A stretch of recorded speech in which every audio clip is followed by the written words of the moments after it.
sini kami akan menjelaskan proyek 3, yaitu tentang mesin lemari pendingin, di mana berikut alat peraga dari kami yang kami buat tentang mesin lemari pendingin.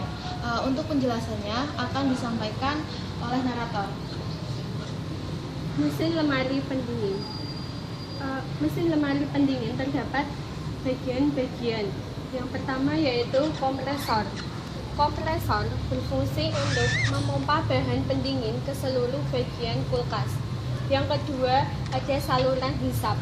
Saluran hisap di sini berfungsi untuk sebagai jalan yang dilewati oleh refrigerator menuju ke liner.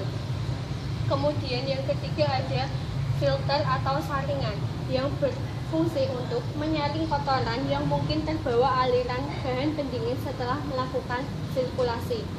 Kemudian kondensor. Kondensor berfungsi sebagai alat penukaran kalor, menurunkan temperatur refrigerator dari bentuk gas menjadi cair. Selanjutnya yaitu pipa kapiler. Pada komponen pipa kapiler ini berfungsi untuk menurunkan tekanan cairan bahan pendingin sebelum masuk ke evaporator. Dan yang terakhir ada evaporator. Evaporator berfungsi untuk menyerap panas dari benda yang dimasukkan ke dalam kulkas. Kemudian, cara kerja dari mesin lemari pendingin yaitu pertama, mencolokkan kabel ke stop kontak.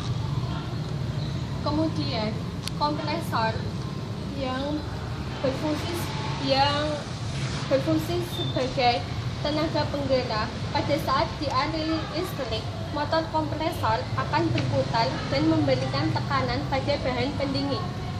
Bahan pendingin yang berwujud gas apabila diberi tekanan akan menjadi gas yang bertekanan dan bersuhu tinggi.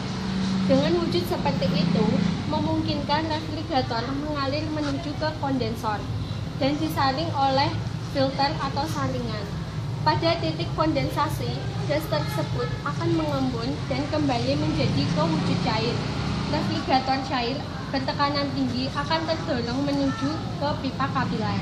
Dengan begitu, refrigerator akan naik ke evaporator akibat tekanan kapilaritas yang dimiliki oleh pipa kapiler. Pada saat berada di dalam evaporator, refrigerator cair akan menguap dan wujudnya akan kembali menjadi gas yang memiliki tekanan dan suhu yang sangat rendah.